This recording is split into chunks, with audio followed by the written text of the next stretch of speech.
ಇದರಲ್ಲಿ ಕರಿಯ ಕುಳ್ಳ ಕೊಚ್ಚೆ ಕೆಂಚ ಪನ್ನೀರು ಆನಂತರ ಪಂಕ್ಚರ್ ಅಂಗಡಿ ಟೈರ್ ಅಂಗಡಿ ಇದರ ಸದ್ಯ ನಡೀತಾ ಇದೆ. ಇದೆಲ್ಲವೂ ಕೂಡ ಬರ್ತಾ ಇರೋದು ಒಂದು ಕಡೆ ಮಾಜಿ ಮುಖ್ಯಮಂತ್ರಿಯ ಕಡೆಯಿಂದ, ಇನ್ನೊಂದು ಕಡೆ ಚೆಕ್ ಮಾಡಿಕೊಂಡು ಕಾಂಗ್ರೆಸ್ನ ನಾಯಕರ ಕಡೆಯಿಂದ, ಸಚಿವರ ಕಡೆಯಿಂದನೂ ಕೂಡ ಈ ಮಾತುಗಳು ಬರಕ್ಕೆ ಶುರುವಾಗಿದೆ. ಜಮೀರ್ ಅವರ ಹೇಳಿಕೆಗೆ ಸಂಬಂಧಪಟ್ಟಂತೆ ಕಾಂಗ್ರೆಸ್ ಮತ್ತು JDS ನಡುವೆ ವಾಕ್ಸಮರ ಶುರುವಾಗಿದೆ. ಜಮೀರ್ ಅಹಮದ್ ಖಾನ್ ಅವರು ಕಾಲಾ ಕುಮಾರಸ್ವಾಮಿ ಅಂತ ಮಾತಾಡಿದ್ರು ಅಂತ, ಕರಿಯಾ ಕುಮಾರಸ್ವಾಮಿ ಅಂತ ಅವ್ರು ಹೇಳಿಬಿಟ್ಟಿದ್ರು ಅನ್ನೋ ಒಂದು ವಿಚಾರ ಇಟ್ಕೊಂಡು ಇದೀಗ JDS ನಾಯಕರು ಮಾತನಾಡಲಿಕ್ಕೆ ಶುರು ಮಾಡಿದ್ದಾರೆ. ಖುದ್ದು ಕುಮಾರಸ್ವಾಮಿ ಅವರು ಕೂಡ ಮಾತನಾಡಲಿಕ್ಕೆ ಶುರು ಮಾಡಿದ್ದಾರೆ. ಇದರ ನಡುವೆ ಪಂಕ್ಚರ್ ಅಂಗಡಿನೋ ಟೈರ್ ಅಂಗಡಿನೋ ಗುಜರಿ ಅಂಗಡಿ ಬಗ್ಗೆನೋ HD ಕುಮಾರಸ್ವಾಮಿ ಅವರು ಕೂಡ ಒಂದು ಕಡೆ ಪ್ರಸ್ತಾಪ ಮಾಡಿಬಿಟ್ಟಿದ್ದಾರೆ. ಮುಸ್ಲಿಮರು ಟೈರ್ ಅಂಗಡಿ ಅಲ್ಲಿ ಇಲ್ಲಿ ಸಂಪಾದನೆ ಮಾಡಿ ದೇವೇಗೌಡರನ್ನ ಕೊಂಡ್ಕೊಂಡ್ಬಿಡ್ತಾರಂತ. ದುಡ್ಡಿನ ಮದದಲ್ಲಿ ಜಮೀರ್ ಮಾತಾಡ್ತಾ ಇರೋದು ದುಡ್ಡಿನ ಮದ ಆ ಥರ ಮಾತಾಡಿಸ್ತಾ ಇದೆ. ಟೈರ್ ಅಂಗಡಿ ಅಲ್ಲಿ ಇಲ್ಲಿ ಈ ಹಣ ಸೇರಿಸ್ಕೊಂಡ್ಬಿಟ್ಟು ದೇವೇಗೌಡರನ್ನ ಕೊಂಡ್ಕೊಂಡ್ಬಿಡ್ತಾರ ಇವರು. ಯಾವ ಬಸ್ ಓಡಿಸಿ ದುಡ್ಡು ಸಂಪಾದನೆ ಮಾಡಿದ್ದಪ್ಪ ಇದು, ಸರಿಯಾದ ಮಾರ್ಗದಲ್ಲಿ ಬಸ್ ಓಡಿಸಿ ಸಂಪಾದನೆ ಮಾಡಿದ್ದ ಇದು ಅಂತ ಹೇಳಿ ಕುಮಾರಸ್ವಾಮಿ ಅವರು ಕೂಡ ಒಂದು ಕಡೆ ಮಾತಾಡಿದ್ದಾರೆ. 4 ಜೊತೆ ಇದ್ದದ್ದು ನಾನು, ಜಮೀರ್ ಅಹಮದ್ ಸೇರಿ 4 ಜೊತೆ ನಾನಿದ್ದೆ. ನನ್ನ ಜೀವನದ ಅತ್ಯಂತ ಕರಾಳ ದಿನಗಳವು.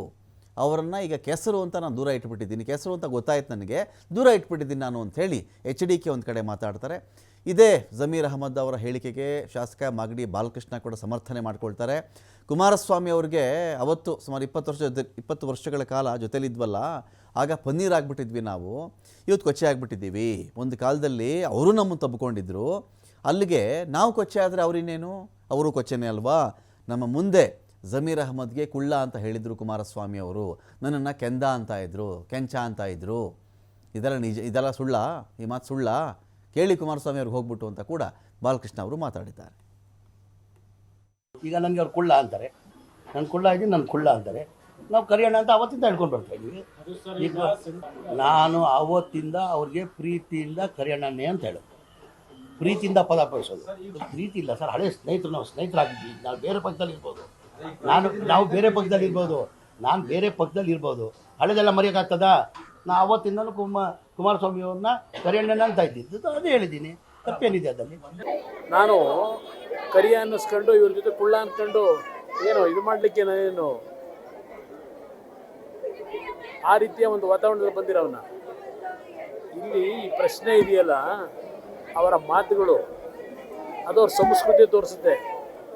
ಸಂಸ್ಕೃತಿಯನ್ನು ತೋರಿಸಿದೆ. ಈ ಸರ್ಕಾರಕ್ಕೆ ಏನಾದ್ರು ಮಾನ ಮರ್ಯಾದೆ ಇದ್ದರೆ, ಅವ್ರು ಹೇಳಿದ್ರಲ್ಲ, ಅವರಿಬ್ಬರು ಭಾಳ ಆತ್ಮೀಯರು, ಆತ್ಮೀಯತೆ ಇದಕ್ಕೆಲ್ಲ ರಾಜಕೀಯವಾಗಿದ್ದು, ಈ ರೀತಿಯ ಹೇಳಿಕೆಗಳಿಗೆಲ್ಲ ಇದ್ದಿದ್ದು. ಅವ್ರು ಯಾವ ರೀತಿ ಡಿಫೆಂಡ್ ಮಾಡ್ಕೊಂಡಿದ್ದಾರೆ ಮಂತ್ರಿಗಳು ನೋಡಿದ್ದೇನೆ. ಆ ವ್ಯಕ್ತಿ ಎಲ್ಲಿದ್ದ, ಈಗ ಕೆಸರು ಅಂತ ಹಿಂದೆನೇ ಹೇಳ್ಬಿಟ್ಟಿದ್ದೀನಿ. ನನ್ನ ಜೀವನದ ಕರಾಳ ದಿನ, ಆ ಒಂದು 5-6 ಜನ ಇದ್ರಲ್ಲ, ಅವರ ಸಂಬಂಧ ಬೆಳೆಸಿದ್ದು ನನ್ನ ಕರಾಳ ದಿನ. ನನಗೆ ಅದು ಭಾಳ ಎಕ್ಸ್ಪೀರಿಯನ್ಸ್ ಆಯಿತು ಆ ದಿನಗಳು. ಅದರಿಂದ ಈಗ ಸ್ವಲ್ಪ ಭಾಳ ಎಚ್ಚರಿಕೆಯಿಂದ ಇರತಕ್ಕಂಥವ್ರು. ಅವ್ರು ಎಲ್ಲಿದ್ದರು, ಯಾವ ಥರ ಬಂದರು, ಈಗ ಬೆಳೆದಿರ್ತಕ್ಕಂಥ ದುಡ್ಡಿನ ಮದ ಮಾತಾಡ್ತಾರೆ. ದೇವೇಗೌಡರು ಕಾಂದನ್ನೇ ಕೊಂಡ್ಕೊಳ್ತಕ್ಕಂಥವ್ರು ಪಾಪ ಯಾವ ಮಟ್ಟಿಗೆ ಬೆಳೆದಿರ್ಬೋದು ಲೆಕ್ಕ ಆಗಿ. ಕಷ್ಟಪಟ್ಟು ಬಸ್ ಓಡಿಸ್ಬಿಟ್ಟು ಸಂಪಾದನೆ ಮಾಡೋರ ದೇವೇಗೌಡರು ಕಾಂದನ್ ಖರೀದಿ ಮಾಡೋಕ್ಕೆ. ಇಲ್ಲಿ ಮುಸ್ಲಿಂ ಕಮ್ಯುನಿಟಿಯವರು ಏನೆಲ್ಲ ಚಂದ ಎದ್ಬಿಟ್ಟು ಇಲ್ಲೆಲ್ಲ ಟೈರ್ ಅಂಗಡಿಲಿ ಪೈರ್ ಅಂಗಡಿಲಿ ದುಡ್ಡು ಸಂಪಾದನೆ ಮಾಡಿ ದೇವೇಗೌಡರು ಕಾಂದನ್ ಕೊಂಡ್ಕೊತಾರ. ನಾವು ಕೊಚ್ಚೆ ಅಂತ ಗೊತ್ತಿದ್ದು ನಮ್ಮ ಜೊತೆ ಜೀವನ ಮಾಡಿಲ್ವ ಅವ್ರು 20 ವರ್ಷ? ಹಂಗೆ ನೀವು ಅರ್ಥ ಮಾಡ್ಕೊಳ್ಳಿ, ಕೊಚ್ಚೆಲ್ಲಿ ಬಿದ್ದು ಒದಾಡೋ ಅಂಥ ಪ್ರಾಣಿಗಳು ಯಾವುವು? ಅದು ಪನ್ನೀರಾಗಿದ್ವು ಅವ್ರ ಜೊತೆ ಇದ್ದಾಗ, ಈ ಕೊಚ್ಚೆಗಳಾಗ್ಬಿಟ್ವ ಅಂತ ಕೇಳ್ತಾ ಇದ್ದೀನಿ ಅಷ್ಟೇ. ಕುಮಾರಸ್ವಾಮಿ ಅವರು ನೀವೇ ಕೇಳಬೇಕು, ಕೊಚ್ಚೆಗೆ 20 ವರ್ಷ ಜೀವನ ಮಾಡಿದ್ರಲ್ಲ ಸ್ವಾಮಿ, ಹೆಂಗೆ ಕಳೆದ್ರಿ 20 ವರ್ಷ ಅವ್ರ ಜೊತೆಲಿ ಅಂತ ಕೇಳಿ.